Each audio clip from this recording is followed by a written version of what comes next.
The war is over. Olympus is secure. The war is over? Hear that, everybody? The war is over! If that's not cause for celebration, I don't know what is. So grab a drink, take a dip, shake your hips, you know it, yeah! Ay, ay, ay. I'll never look at leopard print the same way ever again. This is Hades 2, and I'm gonna tell you all about it. Much like the hit roguelite that came before it, Hades 2 blends lightning-fast combat, Greek mythology, stylish visuals, and a surprisingly layered narrative that's drip-fed over time. Before we delve any deeper into the underworld, make sure to like, subscribe, and follow me for more.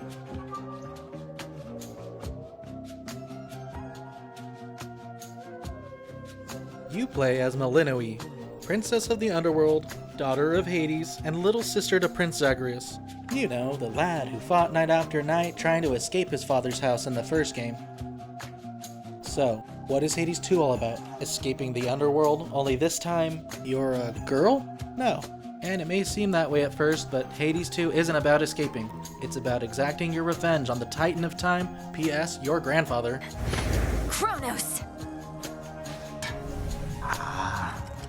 Welcome, my girl. So why is Melinoe out for revenge? Before spending your whole life training with the witch goddess Hecate, you lived comfortably in the House of Hades.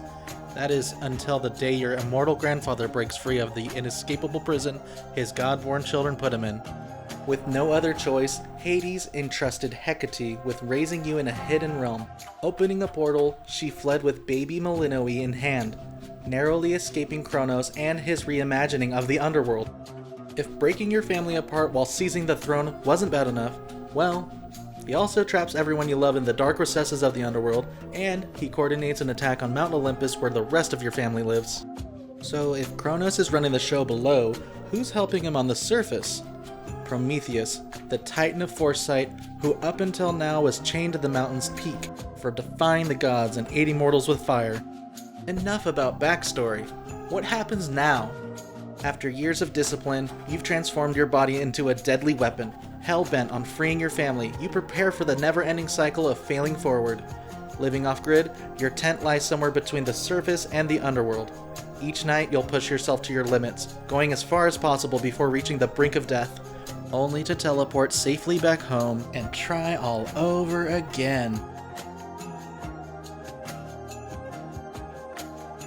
Kronos has my family, and the Fates themselves. Oh, Phrynos.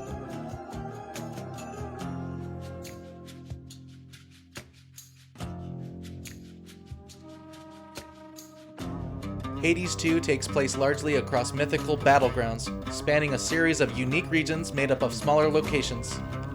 Regions can best be described as fully realized Greek lands, while locations are like individual rooms within them.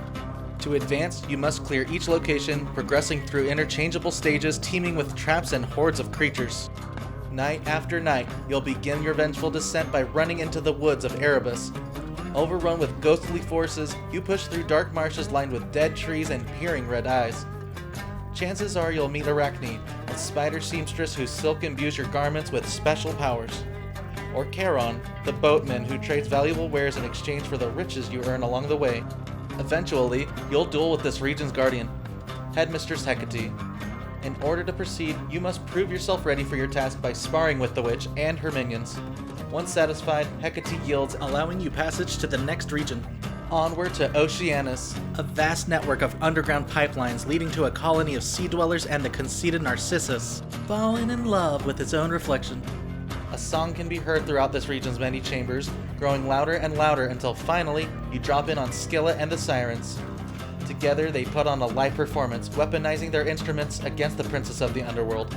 As you clash with all three performers in a sea-themed club, applause erupts from the audience. I could go on and on about each region, but if I did, we'd never get to the best part.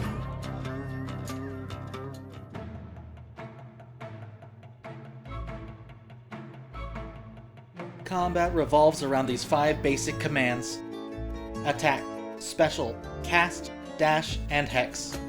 Your attacks and specials adapt to your weapons, making combat feel complex without overcomplicating the controls. Despite its simplicity, fights remain fast, fluid, and highly customizable. between weapons like the hard-hitting Moonstone Axe and the soul-searing Umbral Flames, you'll find there are more than a few ways to play Hades 2. Each time you clear a location, you'll get a preview of the rewards that lie ahead. Before choosing, it's important to know what's being offered, as most rewards only boost your godlike prowess for the duration of the night. The rewards you take home, however, can be exchanged for goods, services, and permanent upgrades to support you in your next run. Olympian gods will periodically appear throughout your runs, offering boons which grant unique abilities. Each boon offers different effects and rarities, with certain boons infusing your abilities with elemental properties.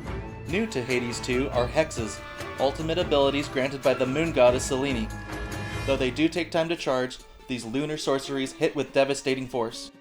From firing beams of moonlight to summoning a falling moon that craters wherever it lands, hexes not only look phenomenal, they wipe the floor with your enemies in seconds. Better yet, by spending points on Selene's blessings, you can further enhance your hex with devastating upgrades, some even channeling the might of the Olympians themselves. Mastering weapons is important, but you'll also want to expand your grasp, allowing you to equip more Arcana cards for passive abilities and combat bonuses. Personally, I didn't defeat Kronos until I fully upgraded the Moonstone Axe and tailored my Arcana around survival. You'll use gathering tools like the shovel, pickaxe, and fishing rod to collect seeds, minerals, and, well, fish. At night's end, you'll use these raw materials and recipes to draw out hidden weapon aspects, unlock restorative safe zones within regions, and so much more.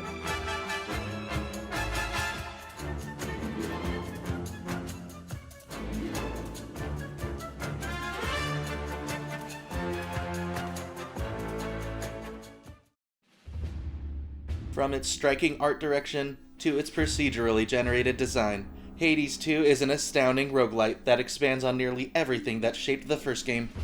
The hypnotic melodies in Hades 2 flow beautifully, giving each region its own identity. Some even serve as recurring themes for characters you frequently encounter, immediately signaling their presence. A couple even feature vocals from your Olympian relatives, so good you'll no doubt have the lyrics memorized. Not only do the vocal talents of Hades 2 kill it, they send it straight down the river Styx. Each cast member sells the experience through sharp tonal shifts and clever comedic exchanges. Guardians are mechanically complex and packed with big personalities, often sharing a brief exchange before the fight begins. Some Guardians can even evolve into deadlier versions of themselves when setting them on a higher difficulty level, gaining new abilities and tactics. Great voice acting and challenging boss variations should be more common in games, especially when the characters are this interesting. Now, there were a couple of things I disliked about Hades 2, especially these random instances where Nemesis and Heracles force their way into your runs. Appearing throughout the regions, they interfere with your progress in frustrating ways. Great characters, sure, but they constantly get in your way, blocking paths you might have wanted to take or sometimes browsing Charon's wares before snatching an item you were likely going to purchase. It wouldn't have bothered me nearly as much if I could just bribe them to leave, but you can't. My biggest problem with Hades 2 revolves around animal familiars, cute little sidekicks that simply waste away when outside of combat. Not only are they a chore to upgrade, they contribute very little to the experience back home. It feels like a missed opportunity considering how much potential they have. Instead of expanding them into a more interactive companion system with fun mini-games or activities, you're limited to petting them, upgrading them with treats, and eventually changing their appearance. The upgrade process itself is also far too grindy. Fully upgrading a familiar requires rare resources that can either be concocted in the cauldron using some of the game's most valuable materials, or earned by significantly increasing the difficulty with no guarantee of obtaining them. Since each familiar requires multiple upgrades across several traits, progressing them becomes more tedious than rewarding. Despite those issues, Hades 2 is incredibly addicting to play, and I really enjoyed its overall story, triumphant music, and deep customization systems. If you play it, comment your favorite weapon or Olympian and why. Thanks for watching. If you like my video, head to my YouTube, Instagram, or TikTok to watch more. Until next time, this was von.der.boi Plays.